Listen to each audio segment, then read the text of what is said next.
सभी को नमस्ते, गुड मॉर्निंग। आज जो है मैं एक टॉपिक के बारे में बोलने जा रहा हूँ, उसका नाम है इलेक्ट्रॉन माइक्रोस्कोपी। ये आप देख सकते हैं, electron microscopy, transmission electron microscopy है, ये टैम भी कहते हैं। तो इसके जो है कंपोनेंट क्या क्या हैं और ये इसका वर्किंग प्रिंसिपल जो है क्या क्या है, तो आप देख सकते हैं कि जो इलेक्ट्रॉन माइक्रोस्कोपी है उसका डिज़ाइन जो सबसे पहले किया था नॉल एंड रश्का ने किया था। ये जर्मन साइंटिस्ट 1932 में।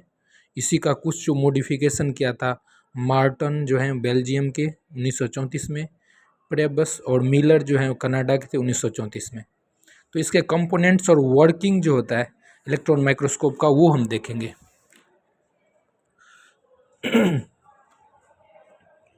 तो जो इलेक्ट्रॉन माइक्रोस्कोपी होता है इसमें जो इलेक्ट्रॉन का मेन प्रिंसिपल, जैसे कि लाइट माइक्रोस्कोप में जो होता है लाइट प्रोड्यूस किया जाता है किसी भी स्पेसिमेन के पीछे से और फिर हम मैग्नीफाई करते हैं इमेज को। तो इसमें जो यूज होता है इलेक्ट्रॉन माइक्रोस्कोप में वो इलेक्ट्रॉन यूज होता है। वो इलेक्ट्रॉन प्रोड्यूस कौन करता है?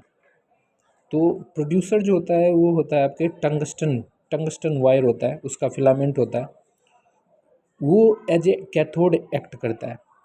इस टंगस्टन वायर को यदि हम इमेज में देखें, मान के चलिए टंगस्टन वायर है, इसको जब आप हीट करते हो और हीट हम करते हैं वैक्यूम ट्यूब में, वैक्यूम ट्यूब में जब इसको हीट करते हैं तो इलेक्ट्रॉन प्रोड्यूस होता है। और वैक्यूम, चूँकि वैक्यूम रहता है, एयर नहीं होता है वहाँ पे, तो ये इलेक्ट्रॉन जो होता है एक स्ट्रेट पाथ पे फ्लो करता है। लेकिन यदि यहीं पे एयर रहता है ना, तो एयर पे क्या होता है, एयर में नाइट्रोजन होता है, ऑक्सीजन होता है, उससे वो इंटरेक्ट करता, कोलिजन करता और उससे वो स्कैटर्ड हो जाता, स्ट्रेट पाथ नहीं मिलता लाइट रे की तरह। इसीलिए हम वैक्यूम में इसको रखते हैं। ठीक है, जब आपने टंगस्टन वायर को हीट किया, इलेक्ट्रॉन बीम मिल गया, इलेक्ट्रॉन बीम को अब हम फर्दर पास कराते हैं जो होता है इलेक्ट्रोमैग्नेट के थ्रू से। तो ये 3 इलेक्ट्रोमैग्नेट होते हैं, 1, 2 और ये तीसरा। ये आपका ऑब्जेक्टिव होता है जिसको स्पेसिमेन भी कहते हैं। और ये जो है आपका मैग्नेटिक कंडेंसर है। मैग्नेटिक कंडेंसर कैसे बन रहा है? एक सॉफ्ट आपने आयरन ले लिया, उसके ऊपर यदि वायर को आपने फोल्ड कर देते हैं तो जब इसके इलेक्ट्रॉन पास कराते हैं ये एज ए मैग्नेट काम करता है। ये जो 3 टाइप के, इसके तीनों के अलग अलग नाम है इस इलेक्ट्रोमैग्नेट का। पहले का मैग्नेटिक कंडेंसर बोलते हैं, दूसरे वाले को जो है मैग्नेटिक ऑब्जेक्टिव बोलते हैं, और तीसरे वाले को जो मैग्नेटिक प्रोजेक्टर बोलते हैं।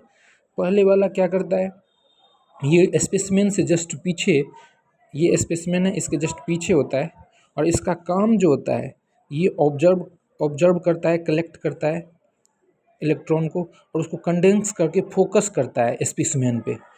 और स्पेसिमेन पे जब फोकस कर दिया उसके बाद अगला मैग्नेटिक जो ऑब्जेक्टिव है, इलेक्ट्रोमैग्नेट दूसरा है जिसका हम मैग्नेटिक ऑब्जेक्टिव कहते हैं।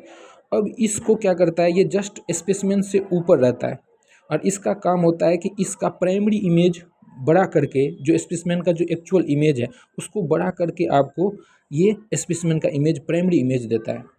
और ये इमेज जब पास होता है तो एक तीसरा जो मैग्नेटिक प्रोजेक्टर है, इसको प्रोजेक्टर पे ये लाता है। इसका जो काम है कि ये प्राइमरी इमेज को और जो है मैग्नीफाई कर देता है और इसको मैग्नेटिक या फोटोग्राफिक प्लेट पे आपको इसका इमेज दे देता है। तो यही इसका जो है इलेक्ट्रॉन माइक्रोस्कोप के कंपोनेंट हो गए और उनका जो वर्किंग है, कैसे क्या वर्किंग करता है। अगले वीडियो में इसका हम प्रिंसिपल बताएंगे।